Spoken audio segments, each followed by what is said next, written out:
रख हौसला वो मंजर भी आएगा, प्यासे के पास चलकर समंदर भी आएगा। मत बैठे थक कर मंजिल के मुसाफिर, एक दिन आप सभी को मंजिल भी मिलेगी और मंजिल मिलने का आनंद भी आएगा। नमस्कार दोस्तों, आप सभी का हमारे YouTube चैनल पर स्वागत है। अगर आप आज हमारे YouTube चैनल पर पहली बार आए हैं तो चैनल को सब्सक्राइब और ये जो पास वाली घंटी दिखाई दे रही इसे जरूर दबाएं, जैसे आने वाले वीडियो की नोटिफिकेशन आप सबको सबसे पहले मिलेगी और वीडियो को भी सबसे पहले देखें। तो आप सभी दोस्तों को 75वें गणतंत्र दिवस की हार्दिक शुभकामनाएं हमारे एग्जाम लेवल जीके परिवार की ओर से, और आपके परिवार को फिर से हार्दिक शुभकामनाएं। आप सभी को विदित होगा कि 26 जनवरी 1950 को हमारे देश का संविधान लागू हुआ था पूर्ण रूप से, जबकि आंशिक रूप से कब लागू हुआ था तो वो हुआ था आपके 26 नवंबर 1949 को आंशिक रूप से लागू हुआ था। कुछ उसके भाग प्रमुख 20 अनुच्छेद थे उन्हें लागू किया गया, पर जो संपूर्ण संविधान था वो 26 जनवरी 1950 को लागू हुआ। तो आप सबको एक बार फिर से हार्दिक शुभकामनाएं। तो आइए दोस्तों शुरुआत करते हैं। आज है 26 जनवरी 2024 और today current affair episode number ये है हमारा 201। अगर आपने पिछले एक भी एपिसोड नहीं देखे तो वो भी जरूर देख लेना। और इसके अलावा आप सभी को बता दें, अगर आप किसी राजस्थान स्टेट लेवल या राजस्थान की किसी एग्जाम की तैयारी कर रहे हैं तो आप हमारे जिला दर्शन भी जरूर देखा करें, क्योंकि उसमें मैंने आप सभी को प्रत्येक जिले को 2 अलग अलग पार्ट में डिवाइड करके उसको पढ़ा रहा हूँ, और उससे आपका ये होगा कि आसानी से याद हो जाएगा और उसे मैं फुल डिटेल के साथ एनालिसिस भी करता हूँ। और इसके अलावा अगर आप किसी सेंट्रल लेवल एग्जाम की तैयारी कर रहे हैं तो आप हमारे जो शॉर्ट वीडियो आते हैं उसमें मैं राज्य दर्शन सीरीज शुरू की है और काफ़ी राज्य मैंने कवर करा दिए हैं, कुछ बचे हैं उसको भी जल्द ही कवर कराने वाला हूँ, तो वो भी जरूर देखा करें। जो कि शॉर्ट वीडियो में आते हैं राज्य दर्शन, जबकि जिला दर्शन की मैं पूर्ण जो पहले अपलोड कर देता हूँ शेड्यूल, और उसके अनुसार फिर लाइव 1 घंटे या 1 से अधिक का जो हमारी जिला दर्शन की सीरीज रहती है वो रहती है। तो इस वीडियो के अंदर हम विश्व, भारत और राजस्थान इन तीनों का करंट अफेयर प्लस मैं इसमें शामिल करने वाला हूँ, स्टैटिक जीके भी शामिल करने वाला हूँ। तो वीडियो अंत तक जरूर देखना और इसके नोट्स भी जरूर बना लेना, और अगर अभी तक आपने हमारे चैनल को सब्सक्राइब नहीं किया तो वो भी जरूर कर लेना। तो आइए आगे बढ़ते हैं, देखते हैं आज का पहला क्वेश्चन। हाल ही में किस स्थान पर देश की प्रथम स्थायी रक्तशाला सेंटर का उद्घाटन हुआ है? तो उद्घाटन किस स्थान पर हुआ है? उद्घाटन किस स्थान पर हुआ है? तो ऑप्शन ए है जोधपुर, ऑप्शन बी है जयपुर, ऑप्शन सी है अयोध्या और ऑप्शन डी है वो है आपका नई दिल्ली। तो हाल ही में देश की प्रथम स्थायी रक्तशाला या ब्लड डोनेशन सेंटर कहाँ पर स्थापित हुआ है? तो ये हुआ है जोधपुर में, और जोधपुर में हुआ, और इसका निर्माण किसके द्वारा किया गया? तो एक ट्रस्ट के द्वारा इसका निर्माण किया गया। उस ट्रस्ट का नाम है डॉक्टर निर्मल गहलोत चैरिटेबल ट्रस्ट। इस ट्रस्ट या इस संस्था द्वारा ये देश का प्रथम स्थायी ब्लड डोनेशन सेंटर होगा। इसमें क्या होगा कि इसमें एक स्थायी बिल्डिंग बना दी गई है, और उसके अंदर आप जब आपको इच्छा हो कि आज रक्तदान करना है तो आप वहां जाकर रक्तदान कर सकते हैं। और इसके अलावा जितने भी अन्य रक्तदान संस्थाएं जो कि अलग अलग स्थानों पर रक्तदान शिविर आयोजित करवाती है, अगर उनसे किसी भी आयोजन संबंधित अगर समस्या होती है तो आप उस सेंटर में जाकर भी वहां पर उसका आयोजन करवा सकते हैं। उसका कोई भी शुल्क नहीं रहेगा, निःशुल्क रहेगी व्यवस्था, सब आपको मिली रहेगी, आपको जाकर रक्तदान करना है। तो ये ऐसा नवाचार करने वाला ये प्रथम शहर जोधपुर हो चुका है, और इनके लिए एक बार से तहे दिल से हमारे सभी यूट्यूब फैमिली की तरफ से धन्यवाद कि ऐसा नवाचार समाज में होता रहे, और उससे कि समाज में तरक्की भी होती है और उससे अन्य जो भी व्यक्तित्व है उनको भी कुछ ना कुछ सीखने को मिलता है, और ऐसे भी आगे वो ऐसे कार्य करते रहते हैं। तो ये होगा इसका राइट आंसर, ये भी आपको ध्यान रखना और इम्पोर्टेंट है, ये क्वेश्चन आ सकता है क्योंकि जब भी देश में कभी या तो कोई दिवस हो गया प्रथम, या हो गया मतलब कोई स्थायी सेंटर स्थापित हो गया, या कोई प्रथम युद्ध अभ्यास हो गया, ऐसा कोई भी प्रथम वाला सवाल है वो अक्सर एग्जाम में देखा जाता है। तो इसलिए ये सवाल इंपॉर्टेंट होने वाला है। तो इसका राइट आंसर जोधपुर राजस्थान होगा। और इसके अलावा हाल ही में अयोध्या क्यों चर्चा का विषय बनी हुई है? तो आप सभी को पता होगा भगवान श्री राम का मंदिर अयोध्या में बनकर वहां पर मूर्ति प्रतिष्ठापित हो चुकी है, इसलिए ये भी अयोध्या थोड़ा सा चर्चा में। और इसके अलावा आपको बता दी अयोध्या किस नदी के किनारे है? तो अयोध्या सरयू नदी के किनारे, तो इसलिए ये भी पॉइंट थोड़ा सा इंपॉर्टेंट है। और अयोध्या कहाँ पर है अगर किसी को नहीं पता है तो ये है उत्तर प्रदेश के अंदर, और उत्तर प्रदेश का ये एक जनपद है। और इसके अलावा नई दिल्ली में हाल ही में प्रथम पैरा जो गेम्स थे, इंडिया प्रथम पैरा गेम्स, इसका आयोजन किया गया। तो ये भी थोड़ा सा आपको ध्यान रखना, इंपॉर्टेंट होने वाला। तो ये था आज का पहला क्वेश्चन, जिसमें मैंने आपको ये जो पहला क्वेश्चन है ये इंपॉर्टेंट होने वाला है, और 2024 का ये पहला इंपॉर्टेंट सवाल आ चुका है। आइए आगे बढ़ते हैं, देखते हैं आज का दूसरा क्वेश्चन। हाल ही में जारी एक रिपोर्ट के अनुसार भारत दुनिया का कौन सा सबसे बड़ा मार्केट शेयर बन गया है। तो हाल ही में एक रिपोर्ट है, उसमें भारत को दुनिया का मतलब कौन से क्रम का सबसे बड़ा शेयर मार्केट बाजार घोषित किया गया है। तो ऑप्शन ए वो है सेकंड, ऑप्शन बी है वो है चौथा, ऑप्शन सी है फर्स्ट, और ऑप्शन डी है वो है पांचवा। तो कौन सा स्थान मिला है इस रैंकिंग के अनुसार, तो ये मिला है चौथा, ये ध्यान रखना है आपको।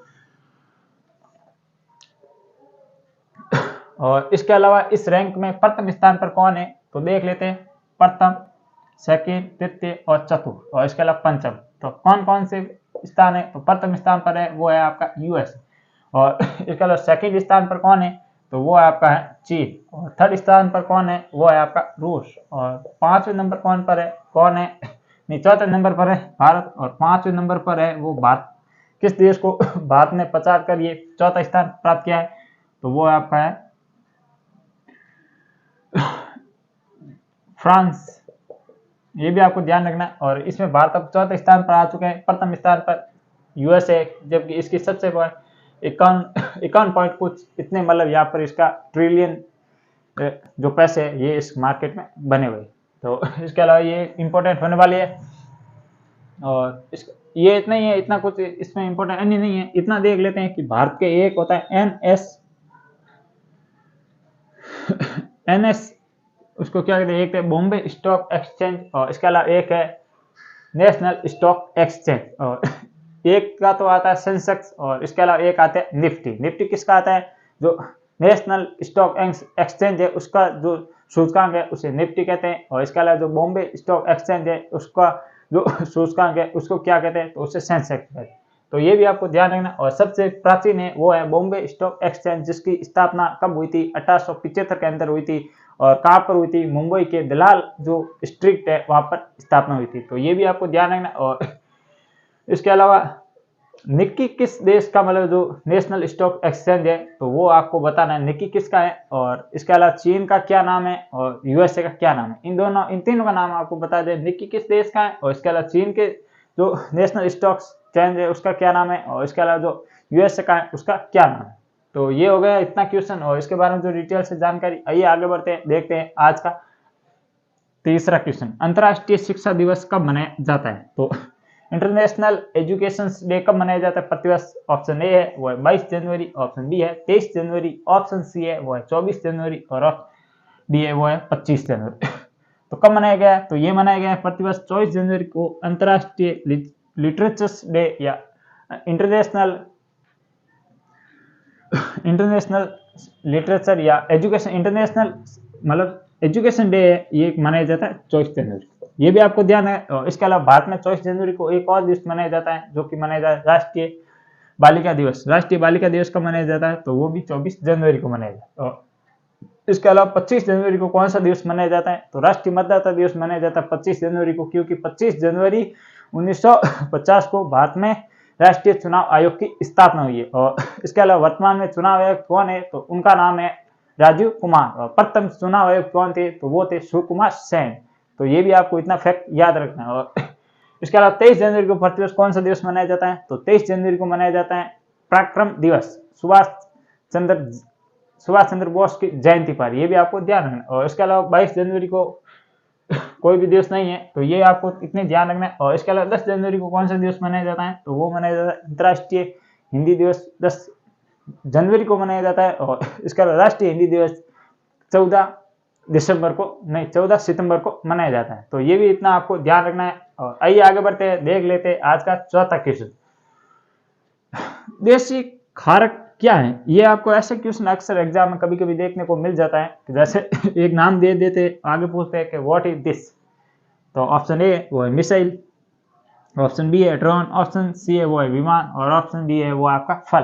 तो देशी खारे क्या है, ये मैंने क्वेश्चन पहले करा रखा है, एक बार आज वापस करा रहा हूँ। तो ये फल है, ये भी ध्यान रखना। और ये गुजरात के कच्छ में उगाए जाने वाले खजूर की किस्म है, ये आपको ध्यान रखना। ये डेट है या खजूर, और इसे हाल ही में मिला है क्या, जीआई टैग। अब जीआई आ गया है तो थोड़ा सा इसके बारे में बता देता हूँ। जीआई टैग कब आया था और किस मंत्रालय द्वारा दिया जाता है, कितने वर्ष का दिया जाता है, प्रथम बार किसे दिया गया, एक कानून कब बना और हाल ही में किन किन को दिया गया। तो जीआई टैग तो सबसे पहले कानून आया था, वो आया 1999 में।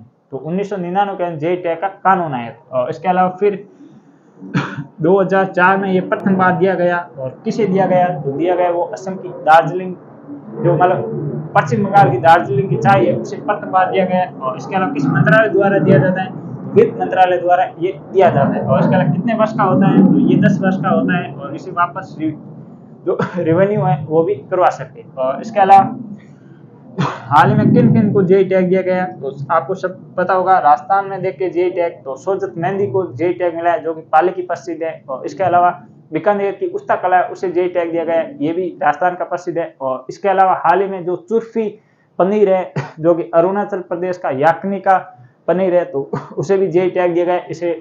इसके अलावा बसोली पेंटिंग है जम्मू कश्मीर की, उसको भी जीआई टैग दिया गया है। और इसके अलावा रामबन के जो आम है, उसको भी जीआई टैग दिया गया है, इत्यादि को जीआई टैग दिया गया है। तो इसके तहत ये भी आपको ध्यान रखना है कि देसी खारे एक खाने की फसल है या फल है, जो एक तरह का मतलब जो कौन सा सूखा फल है, ये भी ध्यान रखना। तो ये हो गया क्वेश्चन और इसके बारे में डिटेल से जानकारी। और आइए आगे बढ़ते हैं, देखते हैं आज का 5वां क्वेश्चन। ये थे 4 क्वेश्चन जिसमें मैंने आपको विश्व और भारत का करंट अफेयर बताया। अब ये जो स्पेशल 2 क्वेश्चन है, ये होंगे राजस्थान करंट अफेयर से संबंधित। तो आज का 5वां क्वेश्चन वो है 25 जनवरी 2024 को किस देश के प्रधानमंत्री राजस्थान में आए।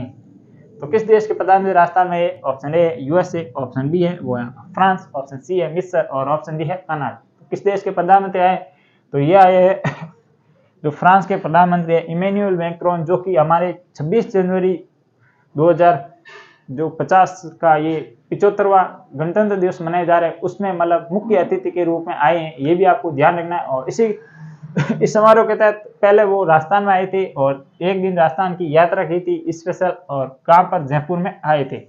और इसके अलावा राजस्थान के सीएम भजनलाल शर्मा, राजस्थान के राज्यपाल कौन है, कलराज मिश्र। और इसके अलावा राजस्थान के वो आगे एक क्वेश्चन आ जाएगा, उसमें बता दें कनाडा के जो हाल ही में विवादित चला था भारत और कनाडा के बीच, तो कनाडा के जो कौन है वहाँ के प्रधानमंत्री, थोड़ा सा आपको ध्यान रखना है। और इसके अलावा यूएसए में होने वाले हाल ही में चुनाव, तो इसलिए ये इतना इम्पोर्टेंट नहीं है। वर्तमान में यूएसए के जो प्रेसिडेंट है उनका नाम है जो बाइडेन। और मिस्र के जो प्रधानमंत्री थे वो एक बार भारत आए थे, पिछले जो हमारे गणतंत्र दिवस उस पर आए थे। तो ये भी आपको थोड़ा सा ध्यान रखना। मिस्र की राजधानी है वो है आपके काहिरे या कैरो या काहिरे, दो है। मिस्र को नील नदी का वरदान कहते हैं। और मेसोपोटामिया जो सभ्यता है वो जो उसके अवशेष से वो मिस्र में भी मिले हैं। तो ये हो गए 5 क्वेश्चन। आइए आगे बढ़ते हैं, देखते हैं आज का 6वां क्वेश्चन। हाल ही में राजस्थान हाउसिंग बोर्ड के चेयरमैन किसे बनाए गए। तो हाल ही में राजस्थान के नए हाउसिंग चेयर बोर्ड, जो राजस्थान हाउसिंग बोर्ड के चेयरमैन है, वो किसे बनाए गए। ऑप्शन ए है वो है टी रविकांत, ऑप्शन बी है सुधांश पंत, ऑप्शन सी है सुमन बेरी और ऑप्शन डी है वो है केपी ओझा। तो किसे हाल ही में राजस्थान हाउसिंग बोर्ड का नया चेयरमैन बनाया गया है, तो ऑप्शन नंबर ए सही होगा, टी रविकांत को हाल ही में हाउसिंग बोर्ड का नया चेयरमैन बन गया। इसके अलावा सुधांशु पंत, ये राजस्थान के नए कौन बने, तो ये बने आपके मुख्य सचिव बने हैं, ये भी आपको ध्यान रखना है, मुख्य सचिव सुधांश पंत। और इसके अलावा सुमन बेरी कौन है, तो ये है आपके नीति आयोग के सीईओ, जो नीति आयोग है इसके सीईओ है उनका नाम है सुमन बेरी। और उपाध्यक्ष हैं वो आपको कमेंट बॉक्स में बताना है, जबकि नीति आयोग के जो हेड होते हैं वो होते हैं प्रधानमंत्री, ये भी आपको ध्यान रखना है। तो ये थे आज के कुल 6 क्वेश्चन। वीडियो कैसा लगा मुझे कमेंट बॉक्स में जरूर बताना, और वीडियो को लाइक और चैनल को सब्सक्राइब नहीं किया तो वो भी जरूर कर लेना। आज के लिए इतना ही, कल फिर मिलेंगे इसी जोश और जुनून के साथ, तब तक